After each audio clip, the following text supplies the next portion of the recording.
fa natolotra ho an'ireo tsara vitana kosa ny lokany nandritra ilay fifananana Max Best Trade 2024 izay nokarakarain'ny Max Steel Exchange of Madagascar notolorana lela vola tao anatin'ny akaonty izy telo mirahalahy mpandresy tao anatin'izany fifananana izany.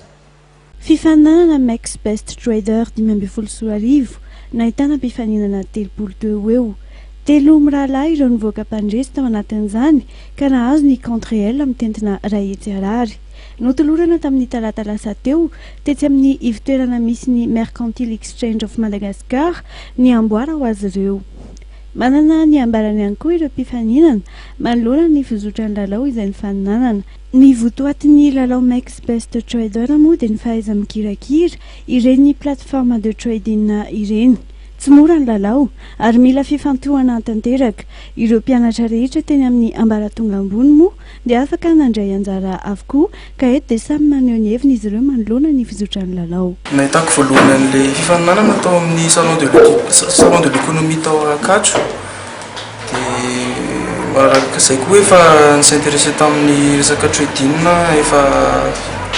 efa hatramin'ny za terminal. Dia fizotrana izy nafinaritra ny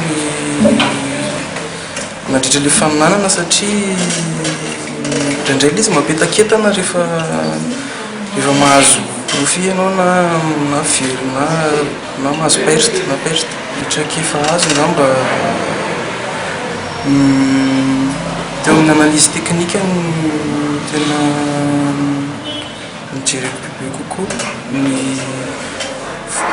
sy ny sady lasa manaraka vaovao matetika kokoa.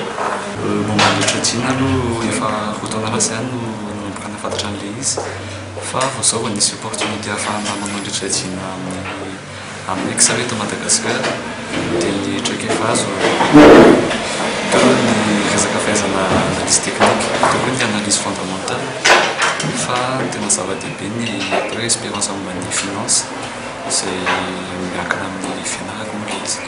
Lesika angamba ny izy fanaovana ny isan'andro satria eo koa ny fianarana moa dia tapakandro mety fa tapakandro mianatra dia ataoko ny atao hoe lasa hitan'ny vola hitan'ny sentiment le resaka perte sy ny profit lasa ilay fona mitondra an'izy dia nefa tsy tokony izay. Nafinaritra aloha ilay izy mitantena dia tsara tao anatin'ilay izy nahazo expérience amin'ny zavatra indrindra mpiapiarana ny ampianarana.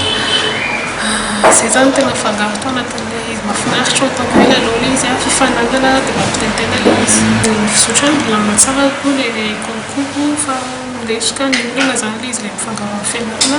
Eo koa ilay hoe mila connexion foana dia mila ohatran'izay tena izy mbola hoe mbola tsy tena ao anatin'ilay izy loatra zany fa mbola fianarana eo an-tany ianao mbola manetsika zavatra fakoatran'izy dia mbola tsapaka hoe fa tena mifantoka hoe tena manao an'izy hoe iny tonga dia mahafinaritra izy. Ny fahaiza mikirakira dia zava-dehibe. Marina moa fa voalohany Mercantile Exchange of Madagascar eto amintsika no mitondra ny marché boursier eo amin'ny sehatra arabaritra. Ho an'ny taona 2024 dia ny volana May no isy ny fifaninanana manaraka ampiomanana sahady ireo mpianatra rehetra eny amin'ny ambaratonga ambony rehetra.